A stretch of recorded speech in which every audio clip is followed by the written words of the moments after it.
മറചട്ടി പോലെ ഭൂമി ഇങ്ങനെ വല്ലാതെ വെന്ത് കിടക്കുന്ന നേരത്ത് മനുഷ്യരൊക്കെ ഇങ്ങനെ വെന്ത് ഇല്ലാതാവുകയാണ്. അങ്ങനെ വല്ലാതെ ഇരിക്കുന്ന ഒരു നേരത്ത് പെട്ടെന്നൊരു മഴപ്പെയ്ത്ത്. മഴയെന്ന് പറയുമ്പോൾ സ്വർഗത്തിൻ്റെ കൃപയുടെ മഴപ്പെയ്ത്ത് പോലെ.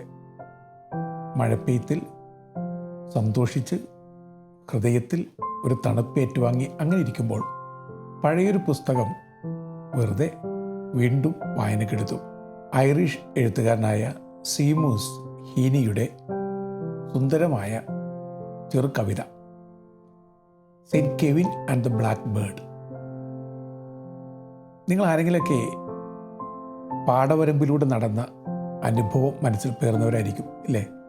മഴ പെയ്യുന്നു, പച്ചപ്പിനെ തൊട്ട് ഭൂമിയെ തൊട്ട് ആകാശത്തിലേക്ക് ചിറക് വിരിച്ച് പതുക്കെ നമ്മൾ നടക്കുന്ന ഒരനുഭവം നിങ്ങൾക്ക് എല്ലാവർക്കും ഉണ്ടായി കാണും. അങ്ങനത്തെ ഒരു അനുഭവം നൽകുന്ന സുന്ദരമായൊരു കവിതയാണ്. ഈ കവിതയിലൂടെ നടക്കാൻ ഒരുങ്ങുകയാണെങ്കിൽ ഹൃദയത്തിൻ്റെ യാത്രയ്ക്ക് വേണ്ടി ഒരുങ്ങണം. ഹൃദയത്തോട് ചേർത്ത് പതുക്കെ ഒരു യാത്ര. ഒരുപക്ഷെ അകത്തേക്കുള്ള തീർത്ഥയാത്രയാകാം, അല്ലെങ്കിൽ ദൈവത്തിലേക്കുള്ള തീർത്ഥയാത്ര ആകാം. ഇതിൻ്റെ കഥ ഇങ്ങനെയാണ്. ഇത് ഐറിഷ് ജനങ്ങളുടെ ഹൃദയത്തിൽ പതിച്ച ഒരു കഥയാണ്. സെയിൻറ്റ് കെവിൻ ഒരു സന്യാസ വൈദികനാണ്. അദ്ദേഹം പുഴയോരത്തുള്ള കുടിലിൽ താമസിക്കുന്നു. പ്രകൃതിയോടും എല്ലാവരോടും കനിവ് ഹൃദയത്തിൽ കാത്തുസൂക്ഷിക്കുന്ന മനുഷ്യനാണ്. അദ്ദേഹം ഒരു ദിവസം പ്രാർത്ഥനയ്ക്ക് വേണ്ടി അദ്ദേഹത്തിൻ്റെ കുടുസ് സെല്ലിൽ കയറുന്നു. സെല്ലെന്ന് പറയുമ്പോൾ പണ്ടത്തെ സന്യാസിമാർ പ്രാർത്ഥിക്കുവാൻ ഉപയോഗിച്ചിരുന്ന ചെറുമുറിയുടെ പേരാണ് സെല്ല്. ആ സെല്ലിൽ അദ്ദേഹം പ്രാർത്ഥനയ്ക്ക് വേണ്ടി 2 കൈകളിങ്ങനെ നീട്ടിപ്പിടിച്ചു. ചെറിയ കുടുസ് മുറിയാണ്.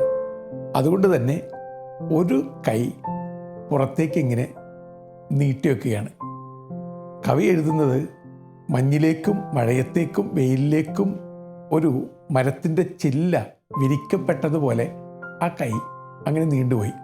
ആ കൈയുടെ വല്ലാത്തൊരു സ്നേഹഭാവം തിരിച്ചറിഞ്ഞാവാം ഒരു കിളി അവിടെ വന്നിരിക്കുന്നു. അവിടെ വന്നിരുന്ന് അത് കൂടായി കരുതുന്നു. എന്നിട്ട് മുട്ടയിടുന്നു. ഇനി കവി ചോദിക്കുകയാണ്, സെയിൻറ്റ് കെവിൻ പ്രാർത്ഥനയിൽ ധ്യാനത്തിൽ അങ്ങനെ ഇരിക്കുകയാണ്. അദ്ദേഹം ഈ കിളി വന്നിരുന്നത് അറിയുമോ? അറിയില്ല. കാരണം അദ്ദേഹം നിത്യതയുമായ ഒരു ബന്ധത്തിൽ വല്ലാതെ ആഴമായി ഏർപ്പെട്ടിരിക്കുകയാണ്. അതുകൊണ്ട് തന്നെ കിളി വന്നിരിക്കുന്നത് അദ്ദേഹം അറിയുന്നില്ല. ആ കിളി അവിടെ മുട്ട ഇട്ട് മുട്ട വിരിയിച്ച് പതുക്കെ ഈ കിളിക്കുഞ്ഞ് വിരിഞ്ഞ് പറന്നുയരുന്നത് വരെ സെയിൻറ്റ് കെവിൻ അങ്ങനെ നിൽക്കും. ആ പുഴയുടെ തീരത്തിരുന്ന് നിത്യതയെ ധ്യാനിച്ച് ഒരു ചെറു ജീവിക്ക് ജീവൻ കൊടുക്കുകയാണ്, ആകാശം കൊടുക്കുകയാണ്, ചിറക് കൊടുക്കുകയാണ്. അതുതന്നെ ജീവിതത്തിൻ്റെ സന്തോഷമായി അദ്ദേഹം കാണുന്നുണ്ട്. ഇനി ഇടയ്ക്ക് അദ്ദേഹം ധ്യാനത്തിൽ നിന്നും കണ്ണു തുറക്കുന്നു. അപ്പോൾ മനസ്സിലായി, അവിടെ ചെറു കിളികൾ കൂടുകൂട്ടിയിരിക്കുകയാണ് കൈക്കുടന്നയിൽ. അദ്ദേഹം ആ കിളികൾക്ക് വേണ്ടി പിന്നെ കൈയെങ്ങനെ നീട്ടിയിരിക്കും. അധ്വാനിക്കുന്നതാണ് പ്രധാനപ്പെട്ട കാര്യം. അതിനിടയിലുള്ള പെയിനെ കുറിച്ച് ചിന്തിച്ചുകൂടാ എന്ന് അദ്ദേഹം തന്നോട് തന്നെ പറയും. പ്രിയപ്പെട്ടവരെ, ഇനി ധ്യാനപൂർവം ഈ കവിതയിലേക്കൊന്ന് ആഴത്തിൽ നമുക്ക് സഞ്ചരിക്കാം. വളരെ രസകരമായിട്ടുള്ള ഇമേജുകളാണ് ഇതിൽ ഉപയോഗിക്കുക. ആദ്യമായിട്ട് തന്നെ ഈ കൈ ഇങ്ങനെ വിരിച്ചതിനെക്കുറിച്ച് as firm as the cross beam എന്നാണ് കവി എഴുതുക. അതായത് കുരിശുരൂപം പോലെയായി ഈ താമസവൈദികൻ മാറിയിട്ടുണ്ട്. ഒരു കുഞ്ഞ് ക്രൂശിതനായ കർത്താവിൻ്റെ അടുക്കൽ വന്ന് ചോദിക്കുകയാണ്, കർത്താവെ, നീ എന്നെ സ്നേഹിക്കുന്നുണ്ടോ? കർത്താവ് പറഞ്ഞു, ഞാൻ നിന്നെ സ്നേഹിക്കുന്നുണ്ട്. നീ എന്നെ എത്രത്തോളം സ്നേഹിക്കുന്നുണ്ട്? അപ്പോൾ കർത്താവ് കൈ രണ്ടും വിരിച്ചിട്ടുണ്ട്, ഇത്രയ്ക്ക് സ്നേഹിക്കുന്നുണ്ട്. അത്രയും പറഞ്ഞിട്ട് കർത്താവ് കുരിശിൽ പിടഞ്ഞ് എന്നിട്ടും കുഞ്ഞിനെ നോക്കി പുഞ്ചിരിച്ചു. ഒരു മനുഷ്യൻ ക്രിസ്തുവായി മാറുന്ന എപ്പോഴാണ്? അയാൾ ക്രിസ്തുവിൻ്റെ വഴിയെ ഇത്രയും ഞാൻ സ്നേഹിക്കുന്നുണ്ട് എന്ന് പറഞ്ഞുകൊണ്ട് കൈകൾ വിരിക്കുമ്പോഴല്ലേ? ഈ കൈക്കുടന്നയിലേക്ക് എല്ലാവരെയും സ്വീകരിക്കുമ്പോഴല്ലേ? അങ്ങനെ സാധിക്കുന്നുണ്ടോ എന്നൊരു ചോദ്യം എൻ്റെയും നിങ്ങളുടെയൊക്കെ മനസ്സിൽ ഉയരേണ്ടതാണ്. ഇനി നീട്ടപ്പെട്ട കൈക്കുടന്നയിൽ കിളി അതിൻ്റെ കൂട് കണ്ടെത്തുന്നു. നമുക്കല്പം കാൽപ്പനികമായി തോന്നാം, അസംഭവ്യമായി തോന്നാം. പക്ഷേ ചില നേരങ്ങളിൽ മനുഷ്യർ സാധാരണ ജീവിതത്തിൻ്റെ അപ്പുറത്തേക്ക് സഞ്ചരിക്കും, സ്നേഹത്തിൻ്റെ തികവിൽ. അപ്പോൾ ഒരാളുടെ കൈക്കുടന്നയിൽ കവി എഴുതുക ഹി നെസിൽഡ് ഇൻ, അതായത് ഇതിവിടെ ഒരു കൂടായിട്ട് മാറ്റിക്കഴിഞ്ഞു. കൂടൊരുക്കുകയാണ് ഒരാൾ. അങ്ങനെ കൂടൊരുക്കുന്നവരെ തേടിയാണ് വിശുദ്ധരായ ആളുകളൊക്കെ നടന്നിട്ടുള്ളത്.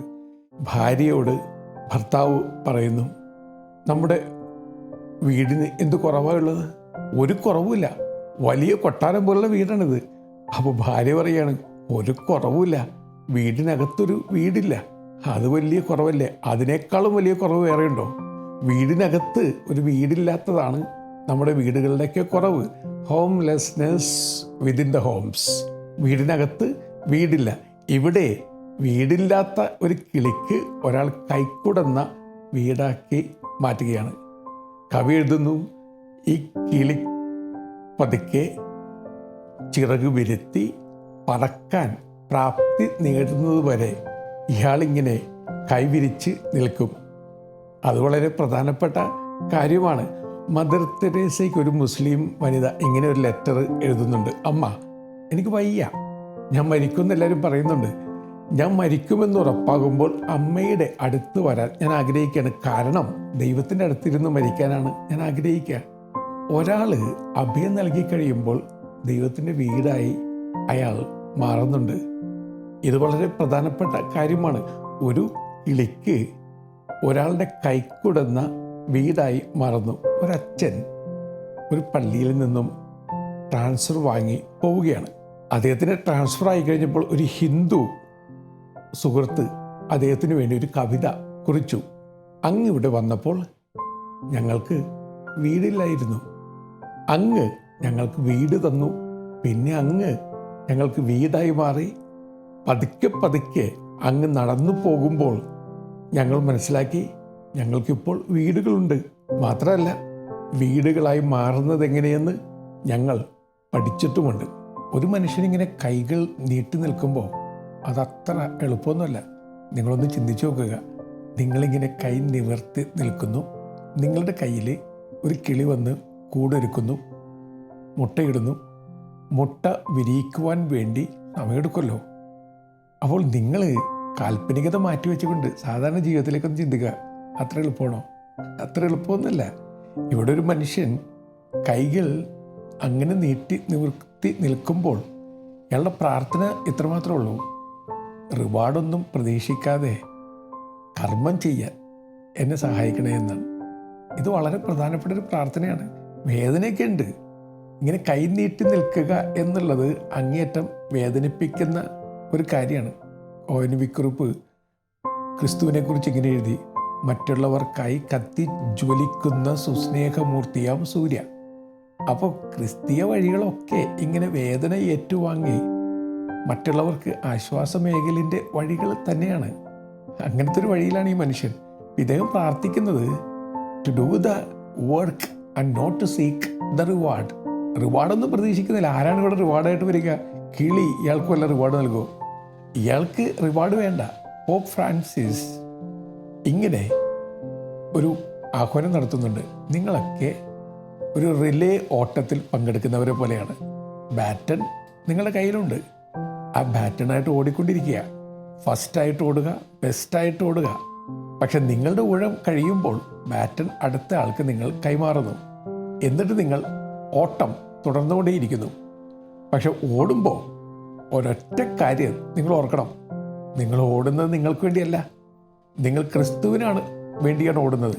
ക്രിസ്തുവിൻ്റെ മിഴിയിൽ മിഴിനട്ട് ആരവങ്ങൾക്ക് കാതോർക്കാതെ, മറ്റുള്ളവരുടെ കയ്യടികൾക്ക് കാതോർക്കാതെ, നിങ്ങൾ ക്രിസ്തുവിനെ മാത്രം മനസ്സിൽ ധ്യാനിച്ച് ക്രിസ്തുവിനെ മാത്രം മനസ്സിൽ കണ്ടുകൊണ്ട് നിങ്ങളുടെ ഓട്ടം പൂർത്തിയാക്കുക. ജെസ്യൂട്ട്സ് സാധാരണ ചോദിക്കുന്ന 3 ചോദ്യങ്ങൾ അദ്ദേഹം തന്നോട് തന്നെ ചോദിക്കുമായിരുന്നു. What have I done for Christ? What am I doing for Christ, what will I do for Christ. കർത്താവിന് വേണ്ടി ഞാൻ എന്ത് ചെയ്തു, എന്ത് ചെയ്യുന്നു, എന്തിന് ഞാൻ ചെയ്യും. ഇവിടെ സെയിൻറ്റ് കെവിനും ഇത്തരം ചോദ്യങ്ങൾ തന്നോട് തന്നെ ചോദിച്ചിട്ടുണ്ടാകാം. കർത്താവിന് വേണ്ടി ഞാൻ എന്ത് ചെയ്തു, കർത്താവിന് വേണ്ടി ഞാൻ എന്ത് ചെയ്യുന്നു, എന്തിന് ചെയ്യും. അങ്ങനെ ചോദിക്കുന്ന ഒരാൾക്ക് സകല ജീവജാലങ്ങളോടും ഒരു സ്നേഹവും അടുപ്പവും പുലർത്തുവാൻ സാധിക്കും. ഇനി കവി ഇദ്ദേഹത്തെക്കുറിച്ച് പറയുന്ന ഒരു സുന്ദരമായ സെൻറ്റൻസ് ഉണ്ട്. Linked into the network of eternal life. അത് വളരെ രസകരമാണ്. അതായത് എന്തുകൊണ്ട് അദ്ദേഹത്തിന് ഇങ്ങനെ ഇരിക്കാൻ സാധിക്കുന്നു? അതിൻ്റെ ഉത്തരമാണ് he is linked to the network of eternal life. നിത്യജീവിതത്തിൻ്റെ നെറ്റ്വർക്കുമായിട്ട് അയാൾ ലിങ്ക്ഡ് ആണ്. എൻ്റെ പ്രിയപ്പെട്ടവരെ, നമ്മൾ ഗാഡ്സ് റേഞ്ചിൽ എത്തിച്ചേർന്ന് കഴിയുമ്പോൾ സംഭവിക്കുന്ന മാറ്റം എന്താണ്? ടെമ്പററി ഔട്ട് ഓഫ് കവറേജ് ഏരിയയായി മാറുന്നു, അല്ലെങ്കിൽ permanently out of coverage area ആയിട്ട് മാറുന്നു. കുറച്ച് കഴിയുമ്പോൾ this number does not exist എന്ന് പറയുന്ന അവസ്ഥ പോലും വരുന്നു. നമ്മൾക്ക് ദൈവത്തിൻ്റെ റേഞ്ചിൽ പലപ്പോഴും എത്തിച്ചേരാൻ പറ്റില്ല. അപ്പോൾ ദൈവത്തിൻ്റെ നിത്യതയുടെ ആ ഇറ്റേണൽ നെറ്റ്വർക്കുമായിട്ട് എനിക്കെന്ത് കണക്ഷൻ ഉണ്ട് എന്ന് ചോദിക്കുന്നത് നല്ലതല്ലേ? ഈ ഒരു കവിതയൊക്കെ വായിക്കുമ്പോൾ ഉള്ളിലേക്ക് യാത്ര നടത്തണം. എന്നിട്ട് ചില ചോദ്യങ്ങൾ ചോദിക്കണം. ഈ ഇറ്റേണൽ നെറ്റ്വർക്കും എൻ്റെ നെറ്റ്വർക്കും തമ്മിൽ എന്തെങ്കിലും ലിങ്കുണ്ടോ? ഞാൻ എൻ്റെ സ്വാർത്ഥതയുടെ വഴികളിൽ നടന്നുകൊണ്ടിരിക്കുകയാണ്. ഞാനിങ്ങനെ ചാറ്റ് ചെയ്തും ചീറ്റ് ചെയ്തും ജീവിതം തന്നെ ചീറ്റിക്കളഞ്ഞുകൊണ്ട് അങ്ങനെ മുന്നോട്ട് പോയിക്കൊണ്ടിരിക്കുന്നതിനിടയിൽ ദൈവത്തിൻ്റെ കോൾ വരുന്നുണ്ട്. ദൈവത്തിന് കിട്ടുന്ന ഉത്തരം എന്താണ്? This number does not exist. അത് നിലനിൽക്കുന്ന പോലുമില്ലാത്ത ഒരു നമ്പർ പോലെ. എൻ്റെ പ്രിയപ്പെട്ടവരെ, ഇങ്ങനെയുള്ള ചില മാറ്റങ്ങൾ നമ്മുടെ ജീവിതത്തിലുണ്ടാകണം. അതിനുവേണ്ടി ശ്രമിക്കുക കൂടി വേണം. അതും ഒരു ഉള്ളിൻ്റെ ഉള്ളിലെ നിർദ്ദേശമായിട്ട് കാണാവുന്നതാണ്. ഇനി ഇദ്ദേഹം ഈ സെയിൻറ്റ് കെവിൻ ഇങ്ങനെ നിൽക്കുമ്പോൾ അദ്ദേഹത്തെക്കുറിച്ച് കവി എഴുതുന്ന കാര്യമുണ്ട്. He has forgotten self, forgotten the bird, and on the river bank forgotten the reverse name. അതായത് കുറച്ച് കഴിഞ്ഞപ്പോൾ സ്വയം മറന്നു. അദ്ദേഹം കിളിയെപ്പോലും മറന്നു.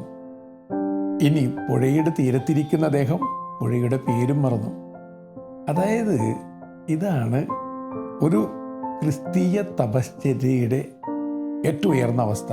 താൻ ആർക്ക് വേണ്ടി ജോലി ചെയ്യുന്നുവോ അവരെ മറന്നു. അവരെ മറക്കാന്ന് പറഞ്ഞാൽ സ്നേഹിക്കാതിരിക്കുന്നതല്ല, മറിച്ച് ഇന്നേ ആളെയൊക്കെ ഞാൻ സഹായിച്ചിട്ടുണ്ട്, ഇന്നയാൾക്കൊക്കെ ഞാൻ അത് കൊടുത്തിട്ടുണ്ട്, ഇത് കൊടുത്തിട്ടുണ്ട്, അതൊക്കെ മറന്നു. വീണ്ടും അദ്ദേഹം എവിടെയാണോ ആ നാടിനെക്കുറിച്ച് അദ്ദേഹം മറക്കുന്നു. കാരണം നാടുമായിട്ടല്ല അദ്ദേഹത്തിൻ്റെ കണക്ഷൻ. അദ്ദേഹം അദ്ദേഹത്തെ തന്നെ മറക്കുന്നു. എന്നിട്ട് ഇറ്റേണൽ ലോകത്തേക്ക്, നിത്യതയുടെ ലോകത്തേക്ക് അയാൾ സഞ്ചരിക്കുകയാണ്. എൻ്റെ പ്രിയപ്പെട്ടവരെ, ഇങ്ങനെയാണ് ഒരു യഥാർത്ഥ ക്രിസ്ത്യാനി ക്രിസ്തുവിനെ ലോകത്തിന് നൽകേണ്ടത്. Forget yourself, forget what you are doing right now, and forget the people with whom you are working with, because you are traveling towards the eternal city. നിത്യതയിലേക്കുള്ള യാത്രയിലാണ് നിങ്ങൾ ഓരോരുത്തരും എന്ന് ഓർക്കുക. ഇത് വളരെ പ്രധാനപ്പെട്ട കാര്യമാണ്. പിന്നെ ഈ സെയിൻറ്റ് കെവിനെ കവി കവിതയുടെ ഭാഷയിൽ അവതരിപ്പിക്കുന്നത് alone and mirrored clear in love's deep river. ഒറ്റക്കാണ്. and mirrored clear in love's deep river. ഇത് ഒന്ന് നിങ്ങൾ ധ്യാനത്തോടൊന്ന് കേട്ട് നോക്കുക. ഒറ്റയ്ക്ക് നിൽക്കുകയാണ് ഒരാൾ, പുഴയിലേക്ക് നോക്കുന്നു. അത് സ്നേഹത്തിൻ്റെ പുഴയാണ്. അവിടെ ക്ലിയറായിട്ട് അയാളെ തന്നെ കണ്ടെത്തുകയാണ്. ശരിക്കും പണ്ടത്തെ താപസന്മാരൊക്കെ പുഴയോരത്ത് പോയിരിക്കും. നമ്മുടെ ഭാരതീയ മുനിമാർ അങ്ങനെ ചെയ്തിട്ടുണ്ട്. പുഴയോരത്ത് പോയിരുന്ന് അവരെ തന്നെ പുഴയിലൊന്ന് കണ്ടെത്തും. എന്നിട്ട് അവരെന്തായി തീരണമെന്ന് അവർ ആലോചിച്ചുകൊണ്ടിരിക്കും. അവർ ആരായിരിക്കുന്നുവോ അതാദ്യം ധ്യാനിക്കും. ഇനി അവർ ആരായി തീരണമോ അത് ധ്യാനിക്കും. ഇവിടെ ഇതിനെല്ലാം സംഭവിക്കുന്നത് ഒറ്റയ്ക്കിരിക്കുകയാണ്. എന്നെ കേട്ടിരിക്കുന്ന പ്രിയപ്പെട്ടവരെ, എപ്പോഴും ആൾക്കൂട്ടത്തിലല്ലേ. ചില ആളുകൾക്ക് ആൾക്കൂട്ടത്തിൽ നിന്ന് മാറി നിൽക്കാൻ പേടിയാണ്. കർത്താവ് ഇടയ്ക്കിടയ്ക്ക് ഫീസ്റ്റിംഗ് നടത്തിയതിന് ശേഷം ഫാസ്റ്റിംഗ് എലോണിന് വേണ്ടി മലമുകളിലേക്ക് പോകുമെന്ന് പറയുന്നുണ്ട്. എല്ലാവരും അങ്ങനെ ചെയ്യുന്നുണ്ട്. ഇടയ്ക്കൊന്ന് ഒറ്റക്കാകണം. എന്തിനാണെന്നറിയോ? ഒറ്റക്കായിരുന്നിട്ട് അകത്ത് നിശബ്ദമായിട്ട് ഒഴുകുന്ന സ്നേഹത്തിൻ്റെ പുഴയിൽ നമ്മളെ തന്നെ ഒന്ന് കണ്ടെത്തുന്നതിന് വേണ്ടിയാണ്. അത് ചെയ്താലേ നമുക്ക് കുറച്ചുകൂടി സ്നേഹത്തോടു കൂടി പുഴ പോലെ, മഴ പോലെ മറ്റുള്ളവരിലേക്ക് ഒഴുകിയിറങ്ങാൻ സാധിക്കുകയുള്ളു. അതുകൊണ്ട് തന്നെ ഇടയ്ക്കിടയ്ക്ക് ഒറ്റക്കാകണം. Alone and mirrored clearly in the love's deep river എന്ന അവസ്ഥ നമുക്കും ഉണ്ടാകണം. അതിനുവേണ്ടി ഇടയ്ക്ക് ശ്രമിക്കുന്നത് വളരെ നല്ലതാണ്. ഇനി അങ്ങനെ ഇരിക്കുമ്പോൾ നമ്മളിൽ വരുന്ന മാറ്റം എന്താണ്? സെയിൻറ്റ് കെവിനെ കുറിച്ച്, സെയിൻറ്റ് കെവിൻ ഗ്ലെൻഡലോഫ് എന്ന് പറയുന്ന ഈ വിശുദ്ധനെ കുറിച്ച് ഐറിഷുകാർ പറയുക, അദ്ദേഹം ധ്യാനിച്ചിരിക്കുമ്പോൾ പതുക്കെ അദ്ദേഹം ക്രിസ്തുവിനെ പോലെയായി മാറുത്രേ. ഫ്രാൻസിസ് അസീസിയെ കുറിച്ച് അങ്ങനെ പറയപ്പെട്ടിട്ടുണ്ട്. പല വിശുദ്ധരെ കുറിച്ച് അങ്ങനെ പറഞ്ഞിട്ടുണ്ട്. അവരിങ്ങനെ ധ്യാനിച്ചിരിക്കുമ്പോൾ പെട്ടെന്ന് ക്രിസ്തുവായി മാറുന്നു. ആൾത്തർ ക്രിസ്തുസ് എന്ന് ഇവരെയൊക്കെ സഭാ പാരമ്പര്യം വിളിക്കുന്നുണ്ട്. 1221 ഫ്രാൻസിസ് ഓഫ് അസീസി അദ്ദേഹം തൻ്റെ പള്ളിയിൽ ക്രിസ്മസ് പാതിര കുർബാനയ്ക്ക് വേണ്ടി ഒരുക്കം നടത്തുകയാണ്. രസകരമാണ്. അദ്ദേഹം ഇങ്ങനെ ഒരുങ്ങിക്കൊണ്ടിരിക്കുന്നതിനിടയിൽ പെട്ടെന്ന് അദ്ദേഹം കരയാൻ തുടങ്ങി. അപ്പോൾ ലയോ സന്തത സഹചാരിയായിട്ട് കൂടെ ഉണ്ടല്ലോ. ലയോ അദ്ദേഹത്തോട് ചോദിച്ചു, എന്തു പറ്റി ഫ്രാൻസിസ്കോ, എന്താ കരയുന്നത്? അപ്പോൾ ഇദ്ദേഹം കണ്ണടച്ച് ഇങ്ങനെ ഒരു സെൻറ്റൻസ് പറഞ്ഞു, അഴകാർന്ന ഇറ്റാലിയനിൽ മങ്കയിൽ ക്രിസ്തോ. അതായത് ഇറ്റാലിയൻ എൻ്റെ അർത്ഥം ക്രൈസ്റ്റ് ഈസ് മിസ്സിങ്. ആ പ്രയോഗം ഇറ്റാലിയൻ ഭാഷയിൽ തന്നെ ഒരു സുന്ദരമായ പ്രയോഗമായി മാറി, മങ്കയിൽ ക്രിസ്തോ. അങ്ങനെ പറയാൻ കാര്യം എന്താണ്? വളരെ സിമ്പിളാണ്. തിരുവണക്കത്തിന് വേണ്ടി വെച്ചിരുന്ന ഉണ്ണീശോയുടെ തിരുസ്വരൂപം ആരോ കട്ടുകൊണ്ടുപോയി. അപ്പം അതുകൊണ്ട് അത്തവണത്തെ പുൽക്കൂട്ടിൽ ഉണ്ണി ഉണ്ടാവില്ല. അതുകൊണ്ടാണ് അദ്ദേഹം കരഞ്ഞു പറഞ്ഞത് മങ്കയിൽ ക്രിസ്തോ, ക്രൈസ്റ്റ് ഈസ് മിസ്സിങ്. അതിൻ്റെ അടുത്ത വർഷം 1222 അത് എന്ത് ചെയ്തു? അദ്ദേഹം ആദ്യത്തെ ക്രിബ് ഒരുക്കി, ലൈവ് ക്രിബ്, ലോകത്തിലെ ആദ്യത്തെ ലൈവ് ക്രിബാണ്. അതിൽ ഉണ്ണീശോയെ അദ്ദേഹം കിടത്തി. എന്നിട്ട് ആ ഉണ്ണീശോയെ ആരും കൊണ്ടുപോകാതിരിക്കാൻ വേണ്ടി അദ്ദേഹം നെഞ്ചോട് ചേർത്തൊരു അമ്മയെ പോലെ ഇരുന്നു. രാത്രിയിൽ അദ്ദേഹം അങ്ങനെ ഇരുന്ന് ഉറക്കമൊഴിച്ച്. ലിയോ അകലിൽ നിന്ന് അദ്ദേഹത്തെ നോക്കിക്കാണുകയാണ്. അദ്ദേഹത്തെ നോക്കിക്കണ്ടുകൊണ്ട് ലിയോ അദ്ദേഹത്തോട് പറഞ്ഞു, ഫ്രാൻസിസ്കോ, എന്തൊരു അത്ഭുതമാണ് സംഭവിക്കുന്നത്. നീ ക്രിസ്തുവിനെ ഇങ്ങനെ നെഞ്ചോട് ചേർത്ത് അമ്മയെപ്പോലെ ഇരിക്കുന്നു. പതുക്കെ പതുക്കെ ഞാൻ കാണുന്നത് ക്രിസ്തുവിനെ മാത്രമാണ്. നീയില്ല ഫ്രാൻസിസ്കോ. നിനക്ക് പകരം ക്രിസ്തു മാത്രം അവിടെ നിലകൊള്ളുകയാണ്.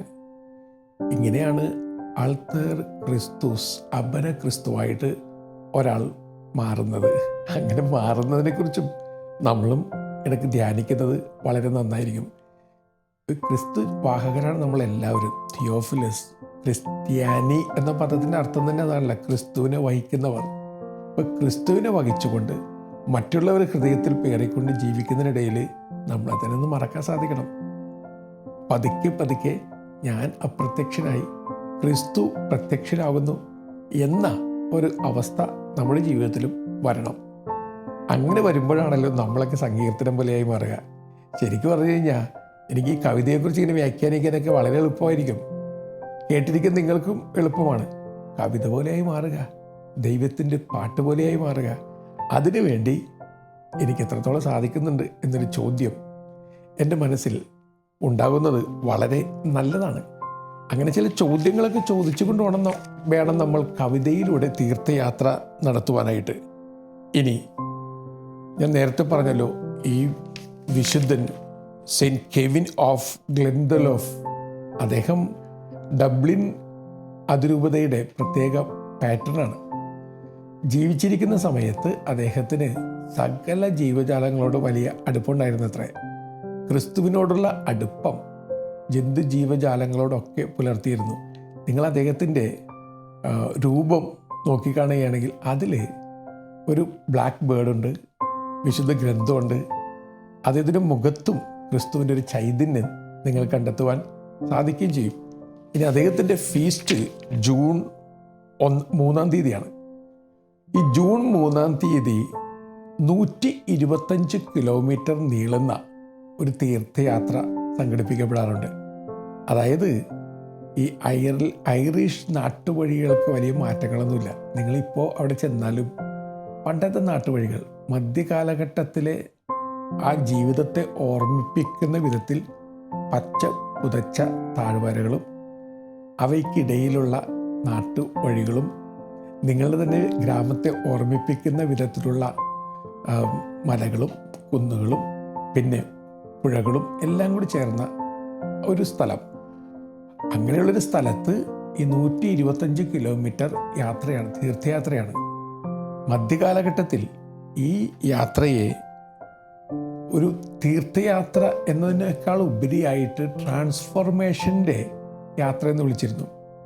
അവർ നടക്കുന്ന ഈ വഴിയെ വിയാ നോവവീത്ത എന്ന് വിളിച്ചിരുന്നു. എൻ്റെ അർത്ഥം എന്താണെന്നറിയോ?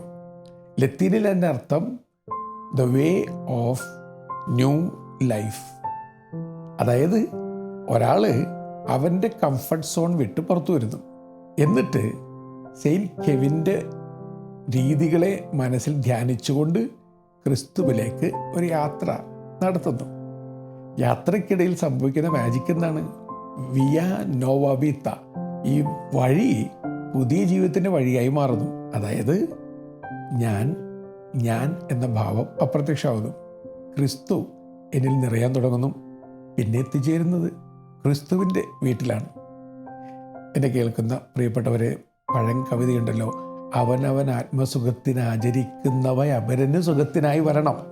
അപ്പോൾ ഞാൻ എൻ്റെ ആത്മസുഖത്തിന് വേണ്ടി ചെയ്യുന്ന കാര്യങ്ങൾ മറ്റുള്ളവരുടെ സുഖത്തിനായിട്ടും വരണം എന്ന് മനസ്സിൽ ധ്യാനിച്ചുകൊണ്ട് യാത്ര തുടരുക. നല്ല യാത്ര നേരുന്നു. വഴി നടന്നലഞ്ഞപ്പോൾ വഴി വിളക്കണഞ്ഞപ്പോൾ വഴിയിൽ വെളിച്ചമായി തെളിഞ്ഞവൻ നീ.